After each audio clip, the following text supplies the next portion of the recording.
Before the Han Dynasty built its Great Wall, before the Silk Road became a ribbon of commerce and conquest, there was only wind, grass, and the sound of hooves. The Eurasian steppe stretched like a sea of green and gold, unbroken, unforgiving, and utterly free. And on that sea rode a people the Chinese would come to fear, fight, and eventually try to erase from history. They called themselves the Xiongnu. To the settled empires of the south, they were the wolves at the gate. But wolves do not build empires by accident. To understand how a loose collection of nomadic tribes became the first true steppe superpower, we have to strip away centuries of Chinese historiography. The Han court chroniclers wrote about the Xiongnu as barbarians, as raiders, as a force of nature. But archaeology, genetics, and a growing body of cross-cultural research tell a different story. This was not a random horde. This was a highly organized, politically sophisticated confederation that mastered mobility, diplomacy, and psychological warfare long before the Roman legions marched in straight lines. The story begins in the 3rd century BCE. China was fractured, warring states tearing at each other while the northern frontier remained a porous border of grasslands, deserts, and river valleys. Small tribal groups moved with the seasons, herding horses, sheep, and cattle. They were not united. They fought each other, they traded, they raided, and they were perfectly adapted to a land that broke empires. Then came a man whose name would echo through both Chinese annals and steppe legend, Modu. In Chinese records, he is called Modun Chanyu. The title Chanyu would later become synonymous with supreme ruler, a steppe emperor whose authority stretched across thousands of miles. But Modu was not born to power. He was a hostage, traded between rival tribes, abandoned by his own father, left to die in the snow. And yet he survived, not by luck, by design, not. Modu understood something that sedentary rulers never grasped. Power on the steppe is not held in stone. It is held in loyalty, in speed, in the ability to strike and vanish before the enemy can form a line. He returned from captivity, not with an army, but with a plan. He trained a corps of riders, bound not by blood, but by discipline. He forged alliances through marriage, threat, and calculated mercy. He broke rival chieftains not by meeting them in open battle, but by cutting their supply lines, scattering their herds, and turning their own allies against them. By 209 BCE, Modu had unified the eastern steppe tribes. He declared himself Chanyu, and he looked south. The Qin dynasty had just fallen. The Han were rising. But the Han were still consolidating, still rebuilding from decades of civil war. The northern frontier was weak. Modu saw the opening. In 200 BCE, he led a massive cavalry force toward the Han capital.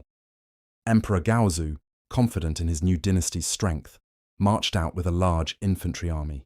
He expected a battle. What he got was a trap. The Battle of Baideng is one of the most decisive moments in early Chinese history. Modu did not charge. He surrounded. He used the terrain, the weather, and the mobility of his horse archers to cut off the Han supply lines, isolate the imperial camp, and starve the emperor into submission. For 7 days, Gaozu was trapped. No reinforcements could reach him.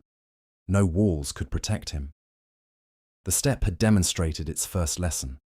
On open ground, the nomad dictates the terms. The Han sued for peace. The terms were humiliating. China would pay annual tribute. Silk, grain, wine, and metal goods would flow north.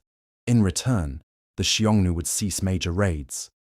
It was called the Heqin policy, the marriage alliance. Han princesses would be sent to the Chanyu's court. Gold would follow. Peace purchased. But peace on the steppe is never permanent.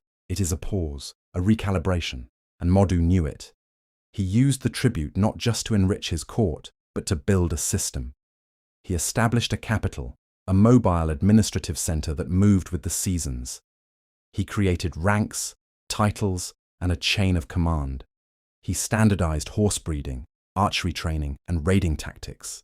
He turned a confederation into a state. The Chinese chroniclers wrote of the Xiongnu as chaotic, as unpredictable. But chaos is a luxury of the unprepared. The Xiongnu were anything but.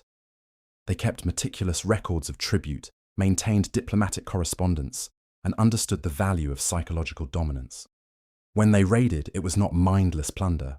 It was strategic pressure. They targeted granaries, supply depots, and frontier outposts. They avoided fortified cities unless necessary. They struck when the harvest was in, when the roads were dry, when the Han garrisons were undermanned, and they always left before the main army could mobilize. By the time Emperor Wen took the Han throne, the Heqin policy was bleeding the treasury dry. The tribute was never enough. The raids never stopped. The Xiongnu were not a temporary nuisance. They were a parallel power, and they were growing stronger. But power on the steppe is fragile.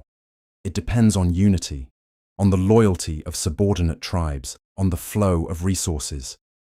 When the flow stops, when loyalty fractures, when a stronger rival appears, the confederation can unravel in a single generation. Modu had built an empire of speed and fear, but speed cannot hold territory. Fear cannot govern forever. The Han would soon learn this, and the Xiongnu would soon learn it too, because the next phase of this story is not about raids. It is about war. Total, relentless, ideological war. Two empires, one rooted in soil, the other in the saddle, would clash for over a century. And in that clash, the ancient world would be reshaped. But before the swords were drawn and the banners raised, we must understand how a people who lived without cities, without written records, without permanent monuments, managed to terrify the greatest civilization of their age. The answer lies not in their weapons, but in their society, in the way they lived, fought, and ruled. In the iron discipline hidden beneath the illusion of wildness, the Xiongnu were not born to the steppe. They were forged by it.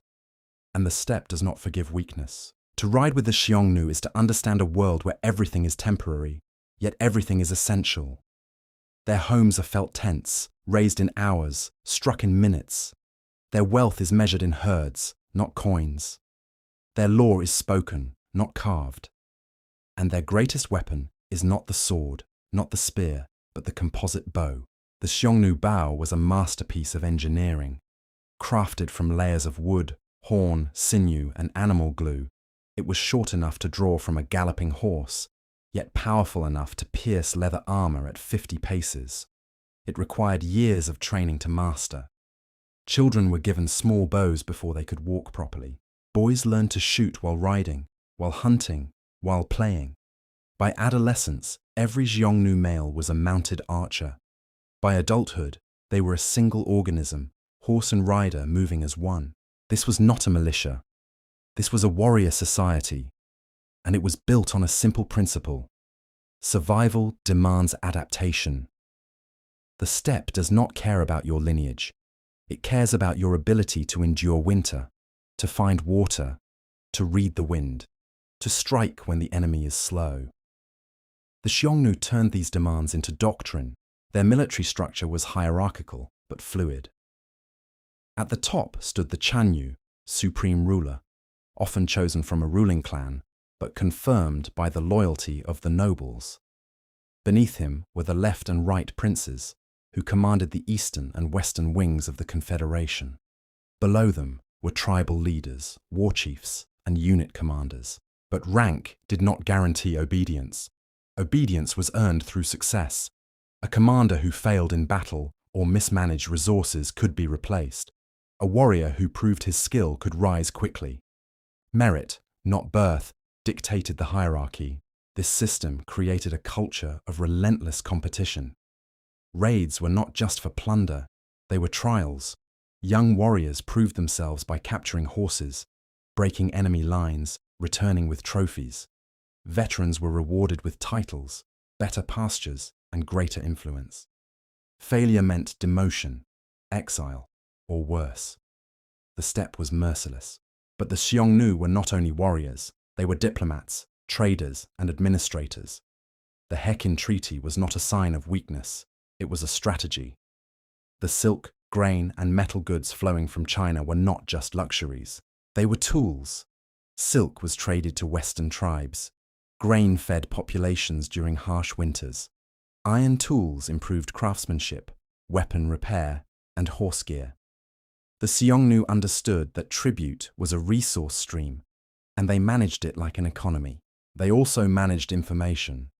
Spies, merchants, and defectors moved between Han and Xiongnu territories. They learned Chinese military tactics, studied fortification designs, and adapted to new threats. When the Han began building watchtowers and garrison walls, the Xiongnu shifted to hit-and-run raids, targeting supply convoys instead of fortified positions. When the Han raised cavalry units, the Xiongnu refined their feigned retreat tactics, luring pursuers into ambushes. They were always learning, always adapting. Archaeological finds confirm this sophistication. Excavations at sites like Noin Ula in modern Mongolia reveal elite burials with Chinese silk, Roman glass, Persian textiles, and locally crafted horse gear. These are not the graves of raiders. They are the graves of rulers who participated in a vast exchange network. The Xiongnu were not isolated. They were connected. They were the first true steppe empire to sit at the crossroads of Eurasia, and they knew how to use that position. The Han court feared the Xiongnu not just because they raided, but because they could not be controlled. You cannot siege a people who have no capital to capture. You cannot blockade a people who can move their entire society in days.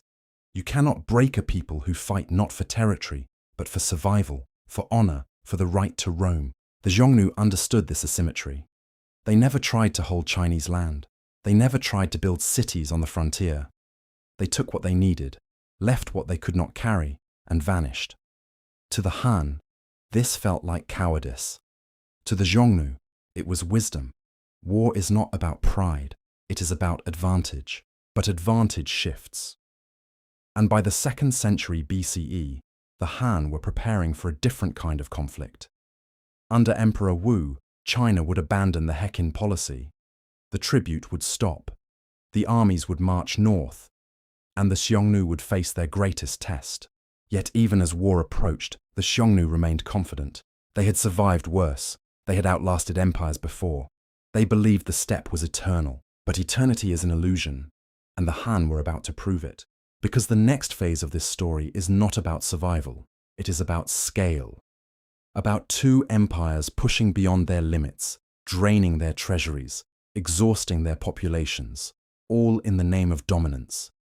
And in that exhaustion, both would discover a terrible truth. Empires do not fall from invasion alone. They fall from within. The Xiongnu would learn this too, but first, they would have to face the dragon. Emperor Wu of Han did not inherit peace. He inherited a ledger of humiliation, decades of tribute, decades of raids, decades of watching northern farmers burn while the court debated diplomacy. He was young, ambitious, and convinced that the Xiongnu could be broken, not bought, not married off.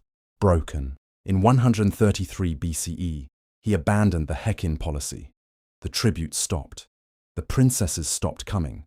The Han garrisons strengthened, and the Xiongnu responded exactly as they had for generations. They raided. But this time, the Han did not retreat. They chased. What followed was not a single war, but a century of campaigns, counter-campaigns, sieges, ambushes, diplomatic maneuvers, and economic warfare.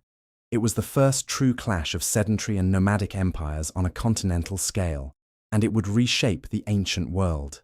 The Han strategy was simple in theory, devastating in practice. Take the fight to the steppe. Emperor Wu mobilized hundreds of thousands of troops. He built supply depots, fortified routes, and trained cavalry units modeled after Xiongnu tactics. He sent generals like Wei Qing and Huo Kubing deep into the grasslands, targeting breeding grounds, scattering herds, capturing nobles, and burning winter camps. The Xiongnu were not unprepared. They had faced organized armies before, but they had never faced an empire willing to bleed itself dry for victory. The Han campaigns were logistically monstrous. Supply lines stretched hundreds of miles. Camels, oxen, and conscript laborers moved grain across deserts and mountains. Thousands died from disease, starvation, and exposure. But Emperor Wu did not stop. He believed that if he could strike the Xiongnu heartland, if he could break their cohesion, the confederation would collapse. And for a time, it seemed to work.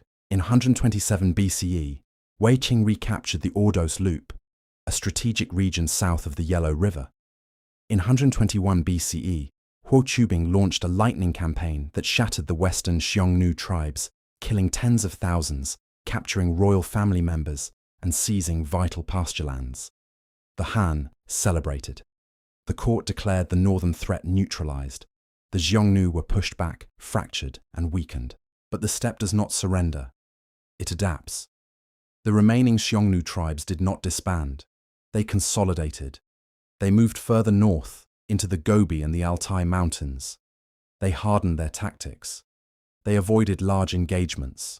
They targeted Han supply convoys, isolated garrisons, and struck when the armies were overextended. The Han victories were real, but they were costly. And cost breeds resentment. Back in China, the economy was straining. Taxes rose, conscription expanded, famine struck in several provinces. The people who had once celebrated the northern campaigns now whispered of wasted lives and empty granaries. Emperor Wu, once hailed as a conqueror, faced growing criticism. His ministers warned of overreach. His generals warned of exhaustion. But he pressed on. The Xiongnu, meanwhile, were learning from their defeats.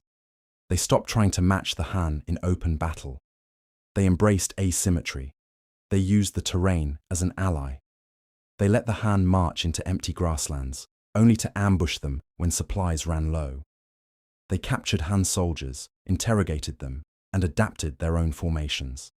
They even began using captured Chinese armor, weapons, and siege knowledge when necessary. By 119 BCE, the Han launched their largest expedition yet. Over 100,000 cavalry and 200,000 infantry marched north. The campaign was a tactical success, but a strategic failure. The Xiongnu Chanyu fled deeper into the desert. The Han army lost most of its horses to exhaustion and disease. Supply lines collapsed. Thousands died on the return march. The victory was hollow. Emperor Wu realized something the Chinese court had long ignored. You cannot conquer a people who do not hold ground. You can only outlast them, and outlasting requires patience, not force. The Han shifted strategy. They built frontier commanderies. They established military colonies.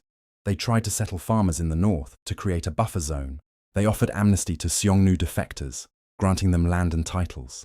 They played tribes against each other, funding rivals, encouraging succession disputes, turning unity into fragmentation. It was not war by sword, it was war by economics, by diplomacy, by attrition, and it worked. Slowly, painfully, the Xiongnu confederation began to fracture. Tribal leaders who had once followed the Chanyu now negotiated separately with the Han. Some accepted vassal status. Others fled west. Some turned on each other, competing for pasture, for tribute, for survival.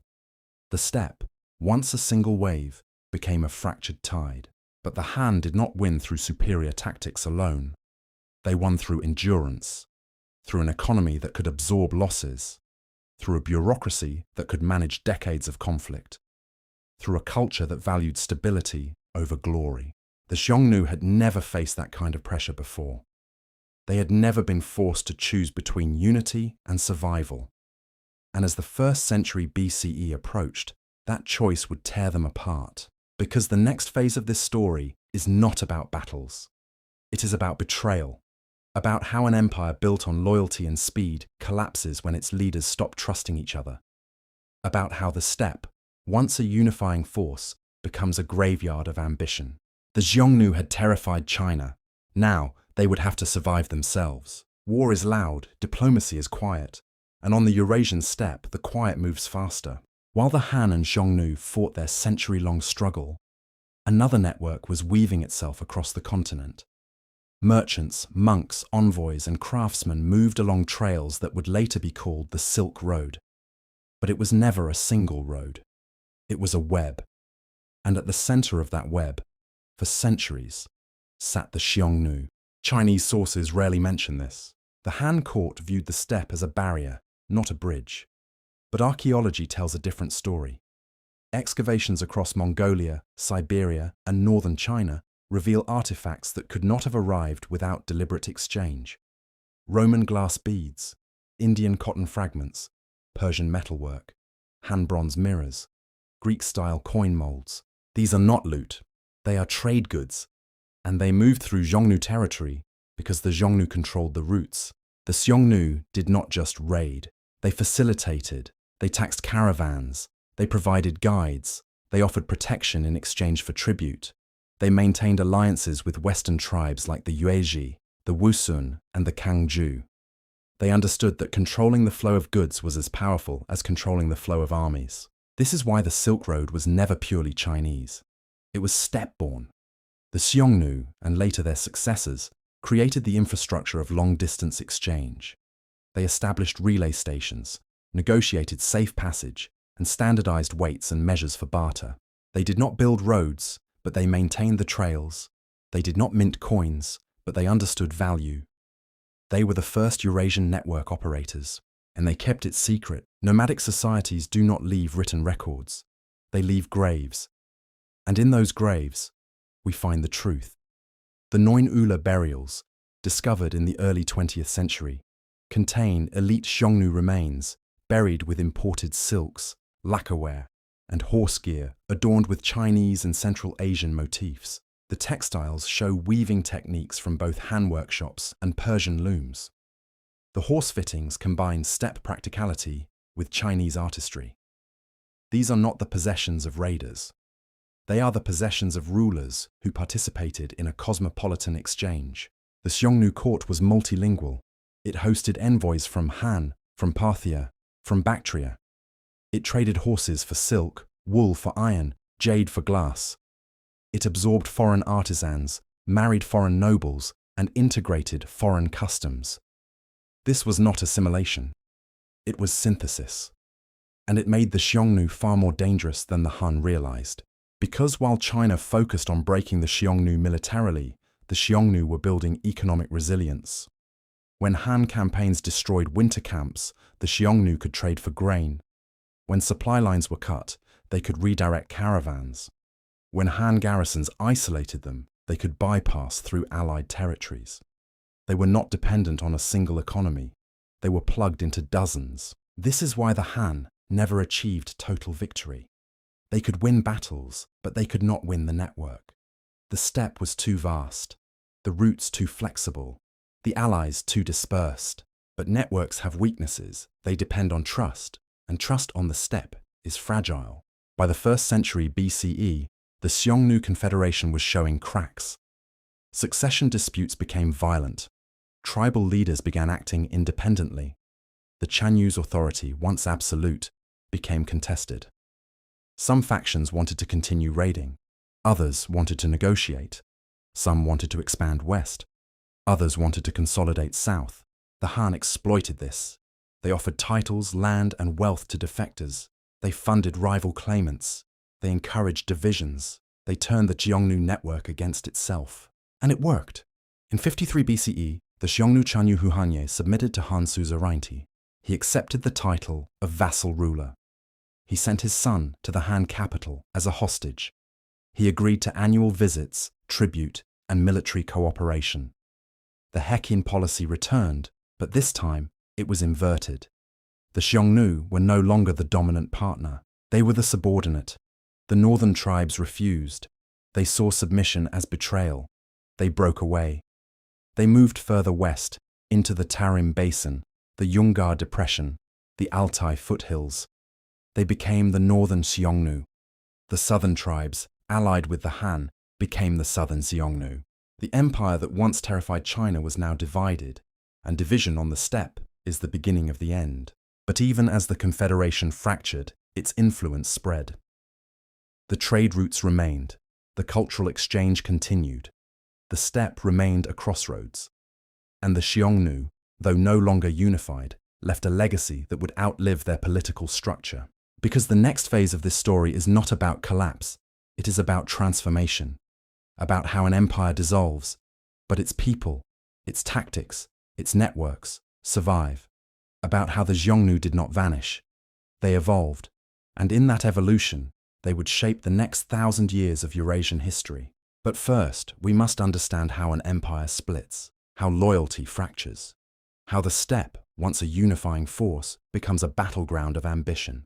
The crown was breaking, and the wolves were turning on each other. Division is not a single moment. It is a slow unraveling, a series of betrayals, compromises, and miscalculations that accumulate until the center can no longer hold. The Xiongnu confederation did not fall in a day. It fractured over decades, and as it fractured, the Han moved in. The southern Xiongnu, allied with the Han, settled along the northern frontier.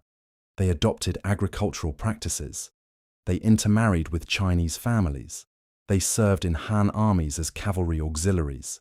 They became a buffer state, a controlled vassal, a living reminder of Han dominance. Their Chanyu ruled, but his authority came from Chang'an, not the steppe. The northern Xiongnu refused this path. They held to the old ways. They raided when possible. They retreated when pressed.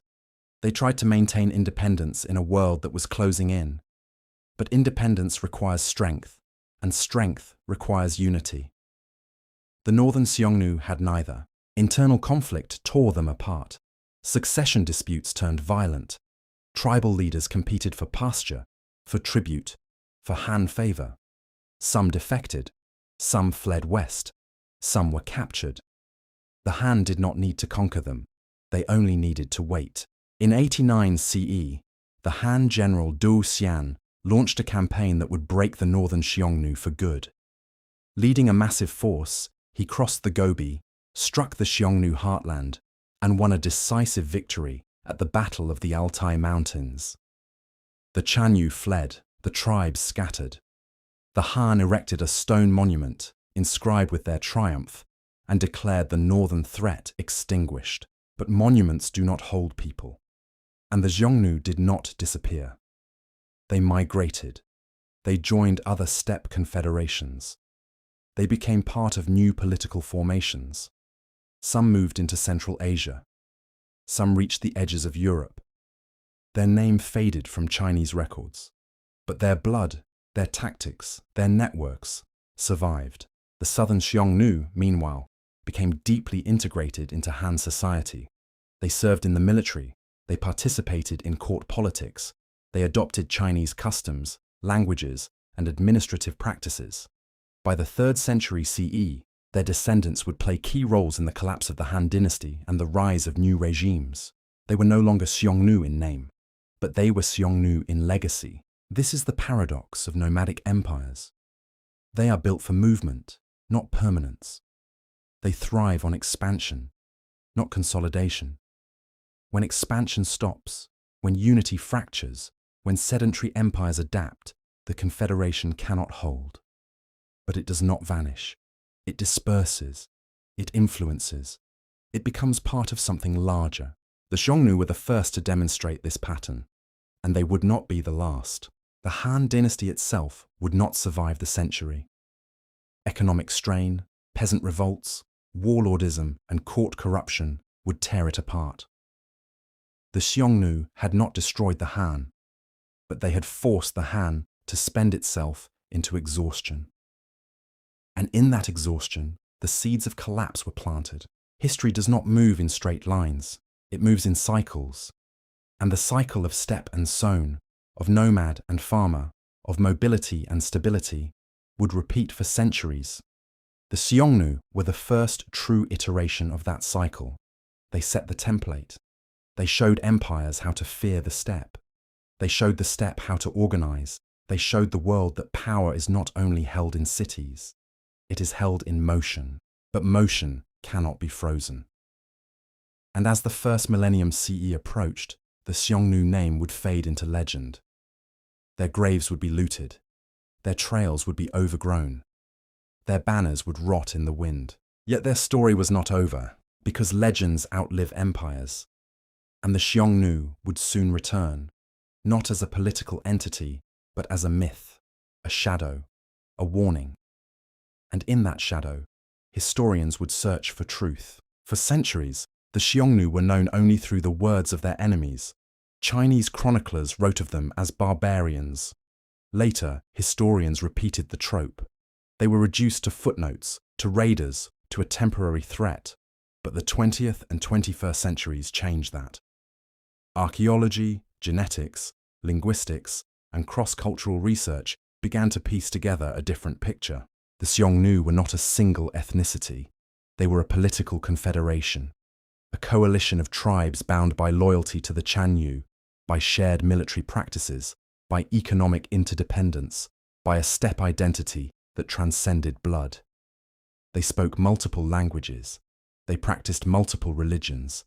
They absorbed foreign influences while maintaining core traditions. They were, in modern terms, a multinational state, and they were remarkably successful. Genetic studies of Xiongnu burials reveal diverse lineages: East Asian, West Eurasian, Siberian, Central Asian. This confirms what archaeology already suggested. The confederation was inclusive. It did not demand purity. It demanded allegiance. And allegiance, on the steppe, was earned through action, not ancestry. The debate over the Huns continues. Are the Xiongnu the ancestors of the Huns who later terrified Rome? Some scholars say yes, citing linguistic parallels, migratory patterns, and tactical similarities. Others say no, arguing that the Huns were a later distinct formation that may have absorbed Xiongnu remnants, but were not direct descendants. The truth likely lies in between. The Xiongnu did not march into Europe as a single army, but their descendants, their allies, their cultural legacy, moved west. They joined other steppe groups. They influenced new confederations. They left an imprint on Eurasian history that cannot be erased. This is the real legacy of the Xiongnu, not conquest, not territory, not monuments, but influence. They showed that nomadic societies could organize at scale. They proved that mobility could be a form of statecraft. They demonstrated that trade, diplomacy, and psychological warfare are as powerful as swords. They forced China to build walls, to reform its military, to rethink its frontier policy. They shaped the Silk Road before it had a name. They set the template for every steppe empire that followed, and yet they are often forgotten. Their graves are scattered across remote regions. Their artifacts are housed in museums far from their homeland. Their story is told through the lens of their rivals. But history belongs to those who survive in memory. And the Xiongnu survive, in the wind that crosses the Mongolian steppe, in the horse bones buried beneath ancient pastures, in the silk fragments that once draped steppe nobles, in the Chinese chronicles that tried to erase them but ended up preserving them, in the modern scholars who dig, sequence, translate, and reconstruct. The Xiongnu are not gone, they are waiting, because history is not a straight line, it is a cycle, and the cycle of steppe and sown continues. The questions the Xiongnu raised remain unanswered. How do you govern a people who refuse to be settled? How do you defend a border that cannot be walled? How do you trade with those who move faster than your armies? These are not ancient problems, they are modern ones. The Xiongnu did not just terrify China, they forced it to evolve. And in that evolution, both empires changed forever. The grass still grows, the wind still blows, the horses still run, and if you listen closely, you can hear them. The hoofbeats of an empire that never needed a city to be great, that never needed stone to be remembered, that proved, against all odds, that power is not held in place, it is held in motion. And motion, once started, never truly stops.